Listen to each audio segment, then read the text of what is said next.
I wonder if you're the bookworm type, the kind of person who loves to read. You've always got your nose in a book. There was a fella during the American Revolution who was a bookworm too. And like devout bookworms, the best place to find one is in a bookshop.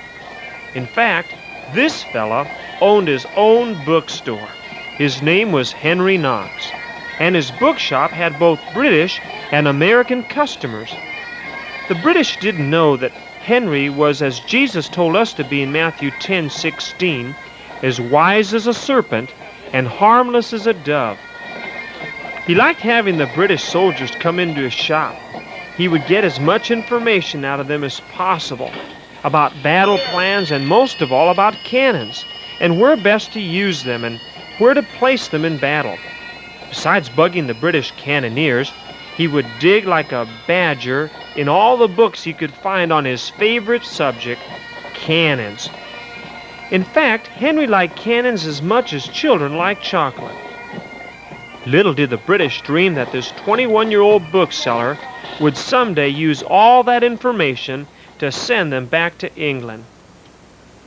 During the day, Henry Knox seemed like a nice, ordinary, everyday sort of bookseller, but during the night, he worked with the Patriots smuggling guns and powdered muskets out of Boston for the Minuteman.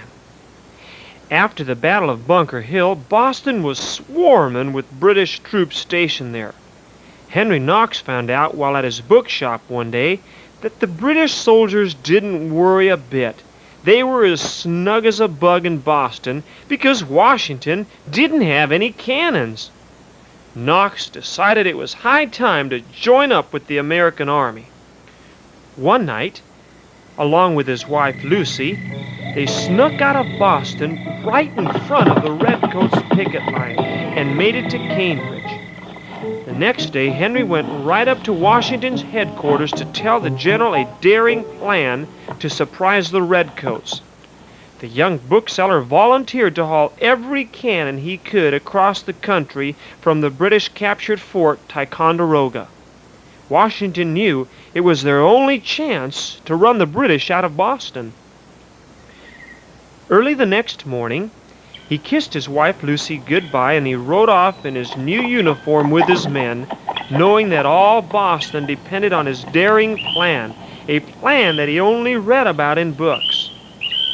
After weeks of hard riding in all kinds of weather, Henry made it to Fort Ticonderoga in New York and set about to haul the captured cannons on a 300-mile journey back to Boston.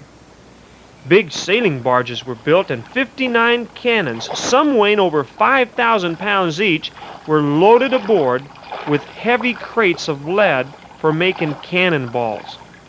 Sailing down Lake George was as smooth as milk at first, and Henry figured that his plan was going to work swell.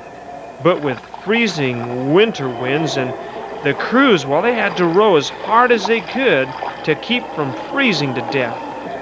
Suddenly, one of the barges began to sink, and it took the men all day working in that freezing water to rescue the cannon.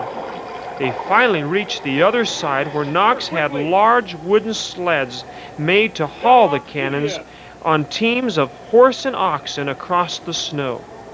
The snow was so deep that the horses began to drop in exhaustion. But by hard work and hard labor, after several weeks, Knox made it to Washington's headquarters. Washington was so happy to see his tired friend and the 59 cannons. By night, the Americans mounted the cannons up on the hills overlooking Boston. And early the next morning, when the British woke up and saw the giant cannons staring down on them, they had the shock of their life. They hightailed it out of Boston as fast as lightning and learned from that day on, never underestimate the Americans. All that book learning and being wise as a serpent paid off for Henry and the Americans. Because Henry applied himself while still young, he became well known and famous. He aimed for a high goal and reached it by hard work and the grace of God. The Bible tells us in Romans 14:19 that we need to aim at high things, things that bring peace and help strengthen one another.